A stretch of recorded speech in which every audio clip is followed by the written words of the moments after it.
Obrigada por sintonizar no podcast Assustadoramente. O caminho para o terror começa aqui, e não há como voltar atrás.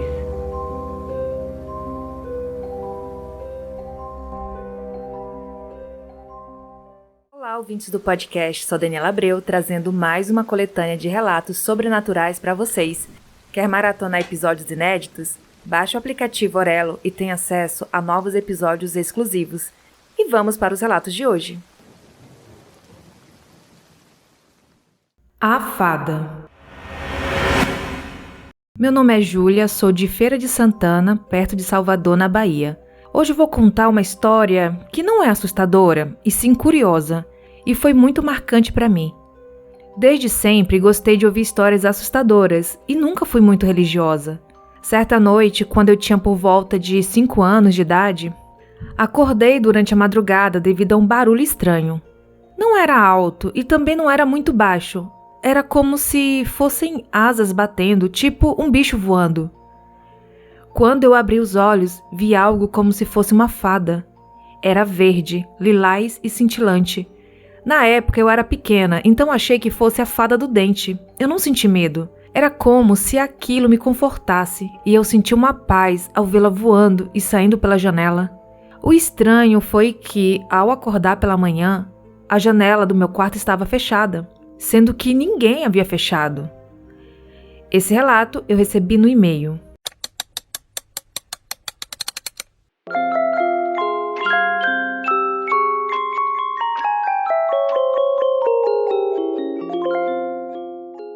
A mudança.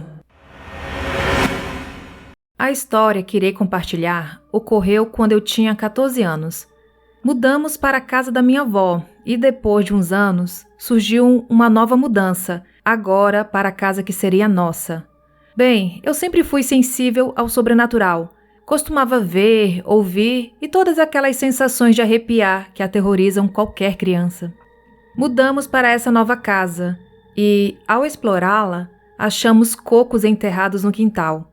Na garagem, encontramos bebidas que julgamos se tratar de oferenda para alguma entidade, cabelos jogados atrás de uma roseira e até calcinhas com nós dentro dos blocos do muro da casa. Até então, estranho, mas ok. Depois de nos instalarmos na casa, já acomodados, bagunça de mudança em dia, certa noite ouvi um barulho que ecoou. Meio sonolenta, comecei a prestar atenção e distingui barulhos de sapatos. Meu quarto tinha a porta voltada para a cozinha e era de lá que vinham os barulhos. Notei que se tratava de saltos. Pensei, o que a minha mãe faz uma hora dessas andando para lá e para cá com esses saltos? Que barulho chato! Até que me liguei do que se tratava. Na época eu tinha um rádio-relógio que também me rendeu outra história e vi que pela hora não poderia ser a minha mãe. Me apavorei, e não era mamãe mesmo. Nesse momento, senti que algo entrou no meu quarto e parou ao lado da minha cama e ficou me observando com uma respiração pesada. Enquanto isso, meu coração estava quase estourando no peito. Em pânico, eu só conseguia pensar: meu Deus, isso vai ouvir esse barulho do meu coração. Um silêncio mortal reinava no quarto, e só aquela coisa parada, eu ofegante e meu coração explodindo. Parecia que a coisa queria me pegar. Disparei a rezar. Rezava e nada. Meu desespero só aumentava.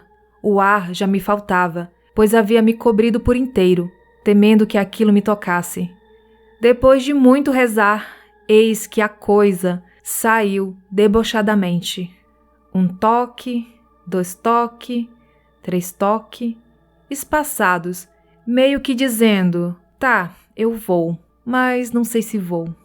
Quando não ouvi mais os passos e a coisa meio que sumiu, eu comecei a agradecer a Deus, mas no meio da ação, em segundos, a coisa voltou com tudo correndo como se fosse pular em mim de vez. Taquei a mão no interruptor e olhei o quarto com aquele zoião esbugalhado. Nada mais estava ali. Fiquei acordada até o sol raiar, aterrorizada e tentando entender de uma forma racional o que havia sido aquilo. Não sei se foi sonho, se foi real, não faço ideia. Só sei que depois de um tempo, eu descobri que a ex-dona da casa mexia com magia. Recebi esse relato no e-mail, lembrando que eu só leio o nome e cidade de vocês caso mencione isso no corpo do texto, tá bom? A reunião de amigas. Este relato ocorreu com minhas filhas e 2 amigas delas. Todas eram adolescentes e frequentavam o centro espírita kardecista e sabiam que nunca se deve brincar com coisas que não entendemos e que devemos respeitar os espíritos. Certo dia, eu estava no trabalho. Minhas filhas não tiveram aula, daí resolveram chamar 2 amigas para irem lá em casa. Durante a reunião, resolveram fazer a brincadeira do copo. Uma das minhas filhas, a Stephanie, que na época tinha uns 10 anos, ficou responsável por filmar a brincadeira, e assim ela fez. Elas afirmam que no meio do processo o copo começou a mexer sozinho. Elas fizeram a clássica pergunta: "Tem alguém aqui?" E o copo se moveu para o sim. Antes de qualquer outra pergunta, uma das amigas começou a chorar e a gritar. Todas correram para fora de casa e tentaram acalmar a amiga, que estava apavorada, pois disse ter sentido uma lambida em seu braço. Coincidência ou não, o cachorro dela havia morrido há pouco tempo. Depois que se acalmaram, resolveram entrar para assistir um filme. As amigas se sentaram no chão. Apenas Gabriela, minha outra filha, sentou-se no sofá com as amigas, encostadas próximo à sua perna. A Stephanie, que sempre foi antissocial e não gosta muito de muvuca, foi para o quarto mexer no celular. Já estava dando a hora das meninas irem embora, daí chamaram a Stephanie para tirar uma foto das 3, pois as visitas eram amigas da Gabi. Da Stephanie era somente conhecida. A Stephanie tirou uma foto delas assistindo TV. Depois fez um vídeo delas se abraçando. Na hora do vídeo, elas começaram a chorar novamente, pois diziam escutar uma respiração pesada quando elas se abraçaram. Depois de um tempo, elas se acalmaram e foram embora. Eu cheguei em casa já tarde da noite, pois nessa época eu estava terminando meu ensino médio no período noturno. Cheguei em casa e estavam as 3 me esperando.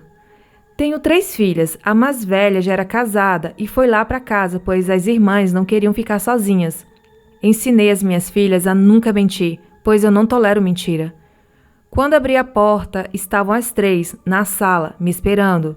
Já era quase meia-noite. Estranhei ao vê-las ali me esperando, coisa que nunca acontecia. Logo perguntei o que havia acontecido. A Débora, minha filha mais velha, olhou para a Gabi e disse: "Fala logo que eu quero ir para casa." Então a Gabi me relatou o acontecido, e elas tinham assistido o vídeo várias vezes e me disse: "No vídeo não aparece nada, mas se a senhora quiser ver, está aqui." Então eu peguei o celular e fui assistir ao vídeo, e realmente não aparecia nada. E fui passando as fotos, e em uma delas, aquela que foi tirada enquanto elas assistiam TV, eu vi a sombra de uma pessoa na parede e não tinha ninguém ali. Mas a sombra e o rebaixamento no sofá estavam claros. Quando eu vi aquilo, eu disparei: "No vídeo não tem nada, mas na foto tem uma pessoa aqui, ó." E entreguei o celular para elas. Bom, eu não briguei, mas eu disse que teriam que ir ao centro naquele fim de semana. Assim elas fizeram, e chegando lá, receberam um passe e ainda ganharam uma bronca dos médiuns, pois, como todos sabem, não podemos brincar com os espíritos. Eu recebi esse relato no e-mail e foi enviado pela Daniele.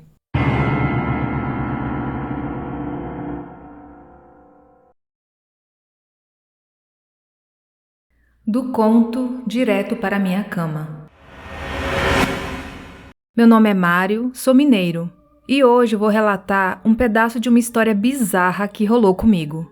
Eu estava na adolescência e, em uma noite, deitado no meu quarto, sozinho, eu estava lendo um livro chamado 7 Ossos e uma Maldição, de Rosa Strauss. São vários contos e eu estava lendo O Fruto da Figueira Velha, que conta a história de um casal que comprou uma casa velha e utilizaram o dinheiro que seria investido na lua de mel na reforma da casa. Se casaram e foram morar lá. Na primeira noite, estavam bebendo e decidiram comer figo de uma árvore da propriedade deles. Era um figo todo formoso e suculento. Daí comeram. De madrugada, apareceu um ser meio que humanoide, cobrando fruto justamente para a mulher. No conto, descrevia que esse serzinho era pequeno, magro, pele e ossos, a pele preta, enrugada, com aspecto de queimado. Quando eu li essa descrição, me veio uma sensação de medo absoluto, mas até aí tudo bem. Quando penso que não, a minha irmã, que na época deveria ter uns 8 anos, entra no meu quarto, liga a luz, arregala os olhos e solta um berro, saindo correndo desesperada, gritando por minha mãe. Nessa hora eu entrei em pânico. Levantei da cama tremendo, saí correndo atrás dela, cheguei na cozinha e ela estava abraçada com minha mãe, gritando que tinha um bicho queimado, deitado, tipo de conchinha comigo na cama.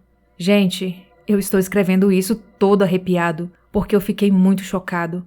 A descrição que ela deu batia muito com o que eu acabara de ler no conto. E para piorar, a minha irmã me solta um... É o coleguinha dele, mãe?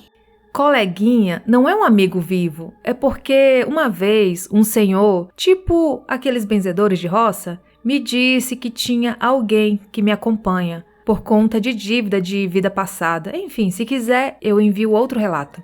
Depois que eu ouvi isso, não passava nem uma agulha. Me veio uma sensação gélida no meu corpo inteiro. A minha mãe tentou nos acalmar, dizendo que não era nada, que estávamos impressionados. Não falei nada sobre o livro que eu estava lendo. Apaguei ele do meu celular, acendemos velas para nossos anjos e segui a vida. Mas essa história nunca me saiu da cabeça. Recebi esse relato no e-mail. O Homem na Porta. Me chamo Thalita, sou de São Paulo e tenho 33 anos. Vou contar o que me aconteceu quando eu tinha 10 anos. Para isso, começo descrevendo o ambiente. O meu quarto ficava de frente para o quarto do meu irmão, a uma distância de 2 metros de uma porta a outra. Minha cama ficava do lado oposto ao da porta, mas de modo que, estando eu deitada, eu conseguia visualizá-la. Certa noite eu comecei a ouvir uma respiração. Era forte, porém tranquila. Quero dizer que não era ofegante. Como o meu irmão tinha bronquite, imaginei que fosse ele no outro quarto. Então levantei e fui até o quarto dele para ver se estava bem. E estava. O som daquela respiração não era dele. Fui então ao quarto dos meus pais, que ficava a uns 6 metros do meu, e aquele som também não vinha deles. Voltei a dormir.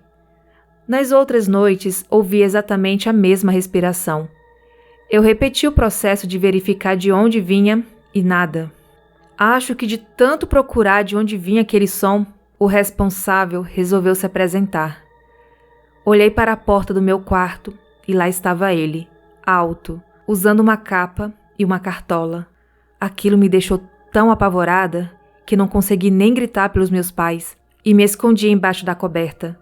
No dia seguinte, contei para os meus pais e, sendo eles céticos, não acreditaram em mim.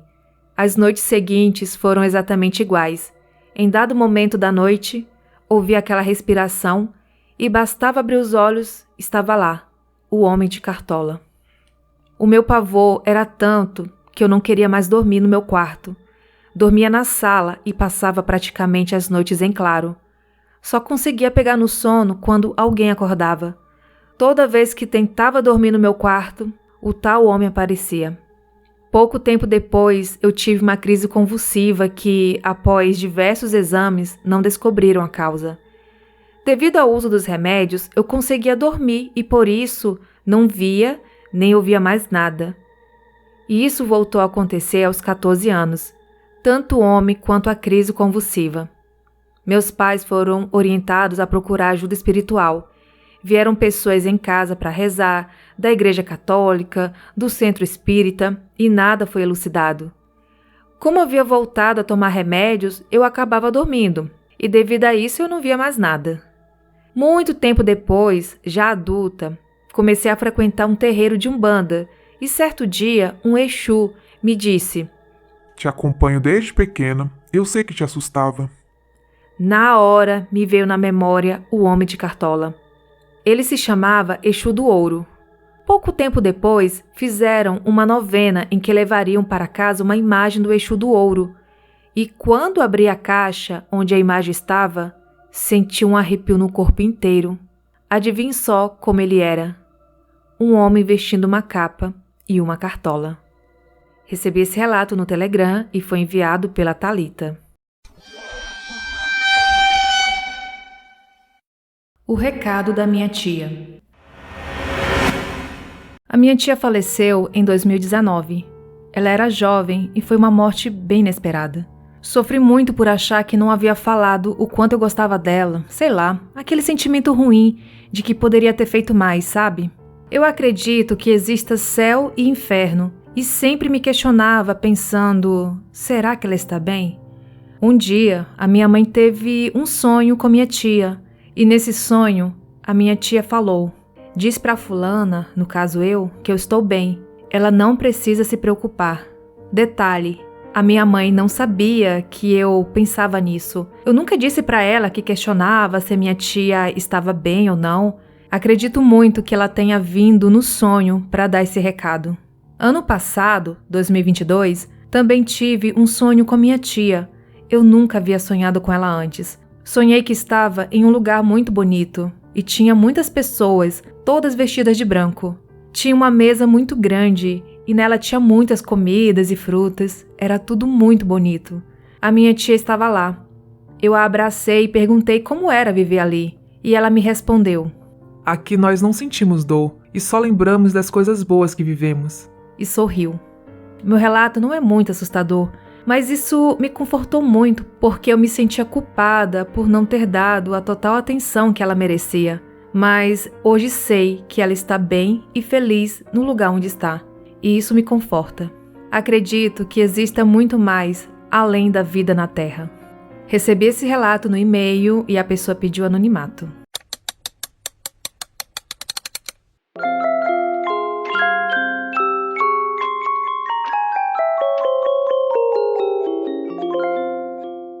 Um passeio assombroso. Me chamo Nanda e essa história que irei contar é verídica. Apenas alterei o nome dos envolvidos. A noiva do meu irmão me convidou para fazermos um passeio em uma praia durante o período de carnaval que estava se aproximando.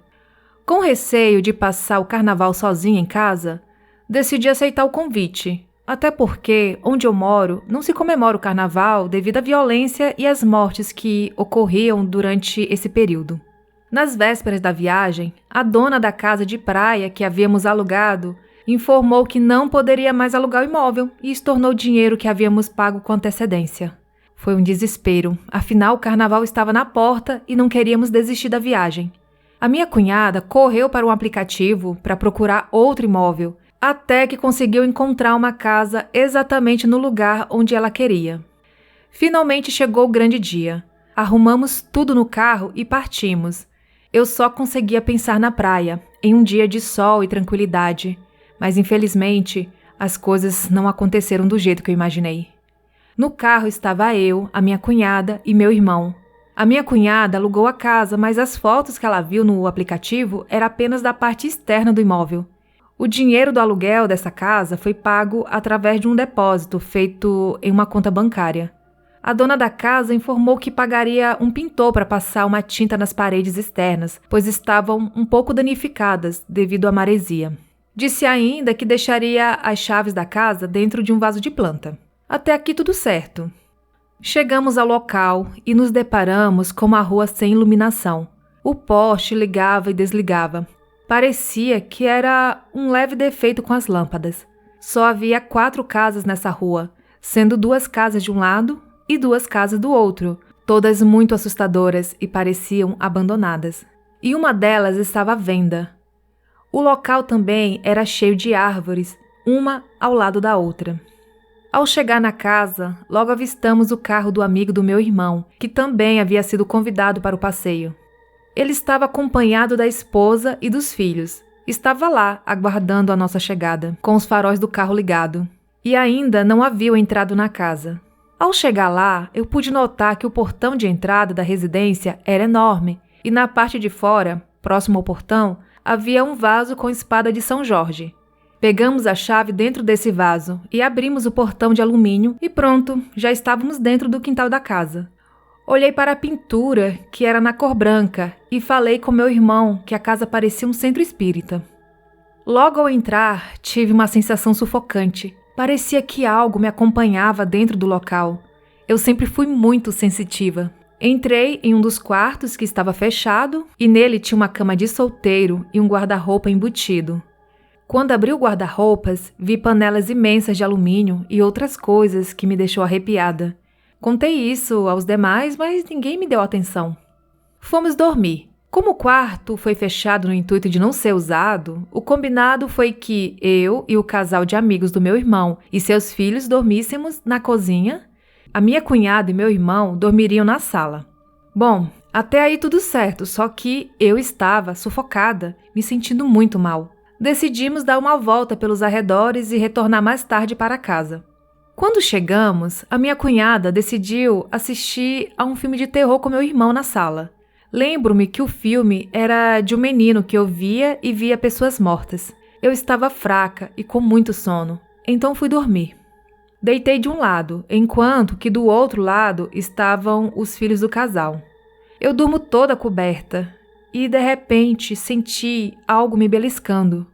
Achei que fossem as crianças, mas, quando olhei, vi que elas estavam dormindo. Pensei que poderia ser alguém da casa fazendo graça. Então, tentei pegar no sono. Foi quando, de repente, o lençol foi levantado na altura da minha cabeça e meu cabelo foi puxado muito forte. A cama foi arrastada da entrada para o final da cozinha. Eu gritei. Por favor, eu não quero brincar, parem de fazer isso comigo.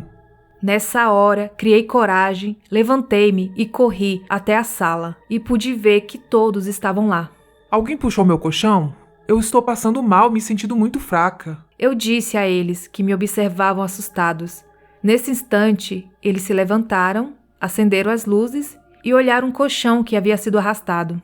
Como todos eram evangélicos, menos eu, decidiram orar. E nessa hora, eu fiquei sentada, sem forças para me levantar. Comecei a vomitar coisas que eu não havia comido. Eu estava sem comer nada desde que havia chegado naquele lugar. Eu vomitava sem parar. Eu sentia que algo queria dominar meu corpo, como se fosse uma possessão. Quando terminaram de fazer a oração, meu irmão alegou ter visto um bicho correndo do local e foi atrás. Esse tal bicho ficou na árvore do lado de fora e depois desapareceu. Depois disso eu me levantei e fui ao banheiro. Fiquei bem fraca. Na época, eu pesava 49 quilos. Era extremamente magra. E ainda perdi mais peso, pois fiquei desidratada. Chegamos nessa casa às 19 horas e isso aconteceu em plena madrugada. Esperamos o dia clarear para irmos embora do local. Não aproveitamos nada. Eu não conseguia andar, fiquei muito pálida, com muita febre e com hematomas pelo corpo, possivelmente de incorporação que não ocorreu. Ao sair do local, a minha cunhada deixou as chaves no vaso, no mesmo lugar onde pegamos, e viemos embora, deixando para trás aquela casa mal assombrada. No meio do caminho, o meu irmão e sua noiva começaram a discutir porque tinham alugado uma casa sem ter visto pessoalmente. Nesse instante, o pneu furou e o carro por pouco não capotou, o que causaria um grave acidente em plena Ponte Rio-Niterói. Ao chegarmos em casa, descobrimos que aquele imóvel estava fechado há anos. Em contato com a proprietária, ela confirmou que na casa funcionava um centro espírita e que deixaram um dos quartos fechados para servir de depósito das coisas que utilizavam no centro. Ela também falou que colocou a casa para alugar no intuito de arrecadar dinheiro para fazer uma obra e aumentar o centro. O problema disso tudo é que ela poderia ter avisado isso no anúncio, né? Passei muito tempo mal. Foram semanas me recuperando. O que era para ser uma noite de lazer virou uma noite assustadora. Bom, esse relato eu recebi no e-mail. Eu vou ter que deixar algumas observações, Primeiro falando que respeito todas as religiões, entendo que no caso em questão, a pessoa que vivenciou esse relato possui uma sensibilidade aflorada, por isso ela pôde sentir coisas que as demais pessoas não sentiram. E pelo que ela relatou, não foram coisas boas que ela sentiu ali. Sabemos que há pessoas boas e ruins em todos os lugares e religiões, e pela história relatada, não dá para saber que tipo de coisas eram realizadas na casa. Enfim, só para esclarecer, Bom, e essas foram as minhas observações, e muito obrigada por enviar a sua história.